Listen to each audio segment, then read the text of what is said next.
네. 그다음은 존경하는 최혁진 의원님 질의해 주시기 바랍니다. 네, 후보님 뭐 재산, 부동산 또 소소한 실수 정도가 중요한 이슈가 되는 것에 대해서 좀 안타깝긴 한데요. 제가 국민의 눈높이로 볼 때는 아무 문제가 없고 공직자를 하시기에 충분하다라는 말씀을 한번 확인해 드리도록 하겠습니다. 국민들께서 어쨌든 한선수 후보자를 굉장히 높게 평가하고 있습니다. 우리 대한민국에서 가족들이 있는데 중산층 가정에서 형제 중에 누군가가 큰 돈 벌면 형제들하고 의상하는 일들이 상당히 많이 생겨요.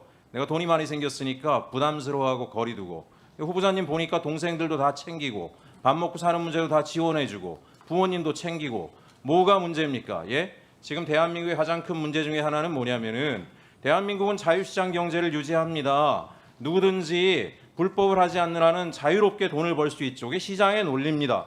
반면에 이런 것들이 국가의 여러 가지 사회 문제가 되지 않도록 공공부문에 있어서는 부패와 비리가 없는 공직사회를 철저하게 해나가는 것들을 양대 축으로 중요하게 생각하고 있습니다.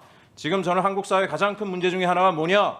돈도 많이 갖고 싶고 권력도 동시에 많이 갖고 싶은 사람들, 이런 사람들을 기득권과 특권이라고 이야기하고 이 사람들이 권력을 남용할 때 한국 사회에 여러 가지 문제가 해결되지 않는다라고 보는데, 우리 후보님 보니까 민간 기업에서 역량으로 재산도 많이 늘리시고 형제들도 돌보고 또 공직사회에 오니까 집도 다 정리하셨어요. 그것도 헐값에 손해보면서 파셨고, 또 하나 그것만이 아니에요. 보니까 차익 중에 일부 한 5억 원은 뭐 국제 구호개발 이런 데 기부도 하셨습니다. 대한민국이 갈등 없이 보다 나은 국가로 가려면 많이 가진 사람들은 노블리스 오블리주를 해야 되는 거고, 권력을 가진 사람들은 부패하지 말아야 되고, 또 돈을 많이 벌었는데 공직에 오면 공직에 적합한 활동을 해야 된다라고 생각을 합니다.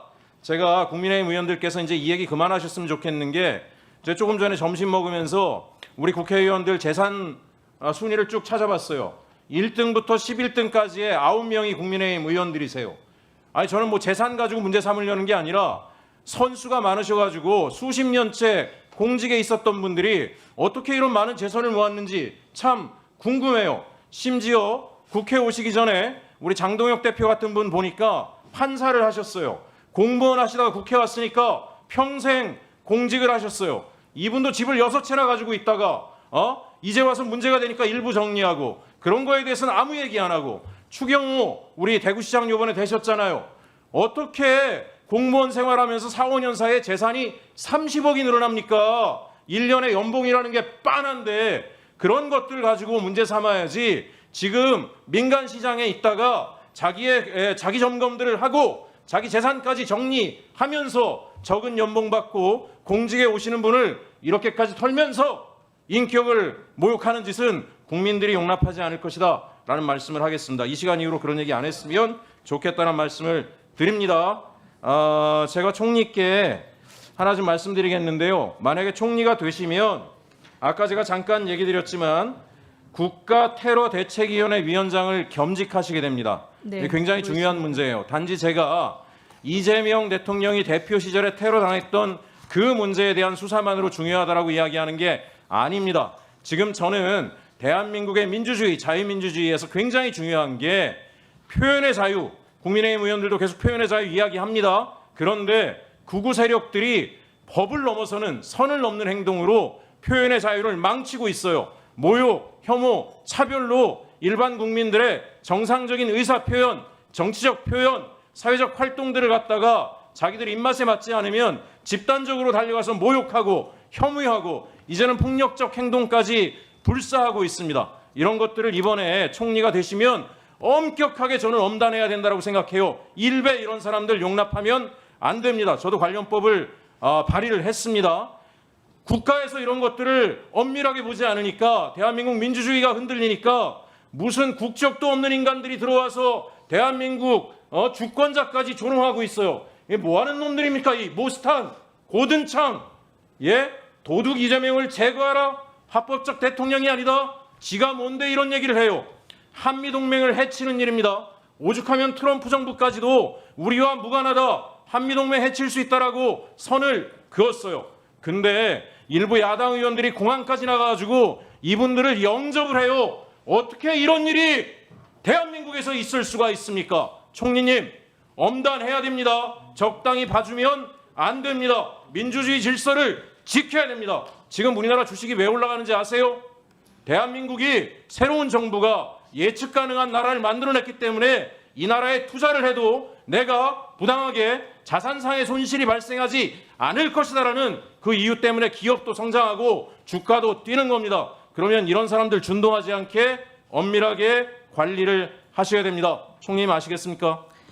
네, 저 후보자입니다. 총리 후보님, 네. 총리 후보님이 마음이 너무 선하신 것 같아서 이런 사람들한테까지 제가 아량을 베풀까봐 일부러 세게 얘기했습니다.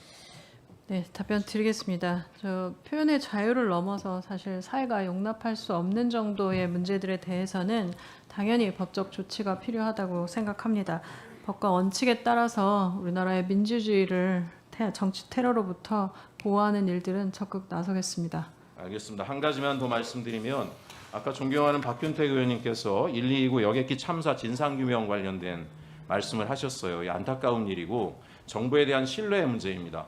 대규모 참사가 발생할 때마다 국민이 납득할 만큼 수준의 진상규명이 잘 되지 않았어요. 어제는 세월호 사건에 정말 그 어린 학생이 나이 들어서도 트라우마를 극복하지 못하고 목숨을 끊지 않았습니까? 이런 일이 생기지 않게 정부가 충분히 능력이 되지 않습니까? 지난번에 국조특위 하면서 제가 보니까 이게 국토부의 카르텔이 진상규명을 가로막았다라고 하는 것들을 보게 됐어요. 그래서 국조실로 옮겨가지 않았습니까? 국무총리실로. 근데 국무총리실에도 저는 걱정이 되는 게 하나 있어요. 총리실에도 국토부에서도 파견 나온 공무원들이 있지 않겠습니까? 그런데 손 타지 않도록 이번엔 총리께서 엄밀하게 관리를 하셔가지고 빠른 시간 내에 진상규명이 되고 책임자가 처벌이 되고 유족들이 고통에서 벗어날 수 있도록 이건 정말 중요한 문제입니다. 그런 게 돼야 우리가 재발을 막을 수가 있고 국민들이 대한민국을 더 신뢰하지 않겠습니까? 네, 그 의원님 말씀 주신 부분 굉장히 중요한 부분이라고 생각합니다. 만약에 임명이 된다면 적극적으로 관련된 내용들 찾아보고 또 아까 말씀드린 것처럼 입구에서 뵀던 유가족분들 뵈면서 느꼈던 부분들이 있어서 우선해서 만나 뵙고 상황들 파악하고 해야 할 일들 적극적으로 하겠습니다. 네, 수고하셨습니다. 네, 네. 그러면 일단